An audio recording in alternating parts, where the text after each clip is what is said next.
تو اعلیٰ حضرت اعتکاف کی حالت میں تھے، مسجد میں تھے رمضان میں اعتکاف میں، تو موسلا دھار بارش ہونے لگی، موسلا دھار بارش ہونے لگی نماز کے وقت میں. تو اب وہ باہر جا نہیں سکتے کہ موسلا دھار بارش ہو رہی، اور مسجد میں وضو کا پانی گرا نہیں سکتے کہ مسجد میں وضو کا پانی گرانا ہمارے امام اعظم رحمۃ اللہ علیہ کے نزدیک جائز نہیں. تو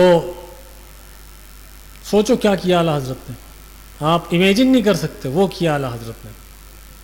کیا کیا کہ اپنے لحاف اور گدے کی اونچی تہ بنا لیا اعلیٰ حضرت نے، لحاف گدے کو اونچا طے کر کے اتنا ایک ڈھیر بنا لیا ہے نا، اور پھر اس پہ وضو کیا اعلیٰ حضرت نے. تو ہوا کیا کہ وضو کا پانی لحاف گدے میں جذب ہو گیا، مسجد میں نہیں گرا. ہاں فرماتے ہیں کہ ابھی دیکھ رہا ہوں یہ ایک جلد ہے فتاوی رضویہ، جو کہتے ہیں نا کہ اتنی کتابیں لکھنے سے کیا فائدہ کہ دیمک چاٹے اور کتابوں الماریوں کی زینت بنے، ہے نا. واہ، تو بھئی آپ کی باتوں سے تو ایسا لگتا ہے کہ پھر کتابیں لکھنے والے کتاب ہی نہ لکھیں، ہے نا. اگر پڑھنے والے نہیں ہیں تو کتاب لکھنے والا کتاب بھی نہ لکھے. تو یہ ایک جلد ہے ایسی، یا اس سے کم و بیش، کوئی اس سے پتلی کوئی اس سے موٹی بھی 12 جلدیں ہیں. وہ نرسمہا راؤ آپ نے سنا ہوگا نام، ہے نہیں، ابھی لیٹسٹ پرائم منسٹر ہے اپنے ملک کا. تو وہ آئے تھے جناب پی وی نرسمہا راؤ، ہے نا. اور گجرات کے ایک عبدالستار بھائی ہمدانی ہیں، انہوں نے پردرشنی لگائی تھی سرکٹ ہاؤس میں، اعلیٰ حضرت کی کتابوں کی پردرشنی لگائی تھی. اور وہ جناب 16-17 زبانوں کے ماہر تھے، اسی وقت آیا تھا جب وہ پردھان منتری بنے تھے، ہے نا. تو پردرشنی لگائی تھی، ٹیبل پہ ایسی کھلی ہوئی کتابیں رکھی تھیں عبدالستار صاحب نے.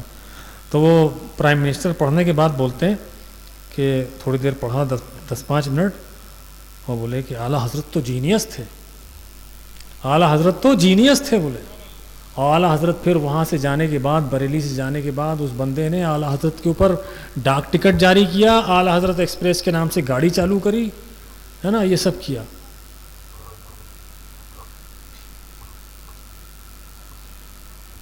تو اعلیٰ حضرت پہ اعتراض کرنے والے نا پڑھ نہیں سکتے ان کے فتاویٰ کو.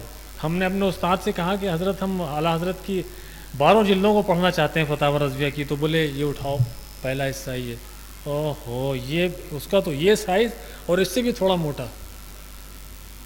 اما گھوڑے کی قسمیں، تو پانی کی قسمیں، مٹی کی قسمیں، ہے نا. اعلیٰ حضرت ہیں اتنے بڑے علم والے اعلیٰ حضرت. اور یہ قرآن شریف کا ترجمہ کیسے کیا معلوم؟ جس کو ہمیں کرنے میں 2-3 سال نکل جاتے ہیں. ابھی جو کر رہے ہیں اب خدا نے کیا ختم ہونے پہ آ رہا ہے، 1-8 مہینے میں ختم ہوگا.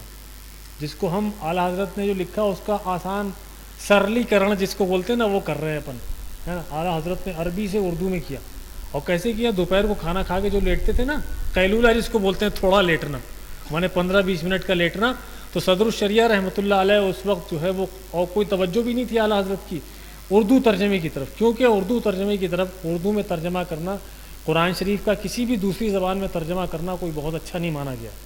عربی ٹو عربی ہی قرآن شریف کو سمجھا جائے یہ افضل ہے نا. تو اعلیٰ حضرت کی توجہ بھی نہیں تھی اس طرف زیادہ. حضرت صدر الشریعہ نے کہا کہ نہیں، اردو دار لوگوں کے لیے ہو جانا چاہیے، فائدہ رہے گا، اچھا رہے گا.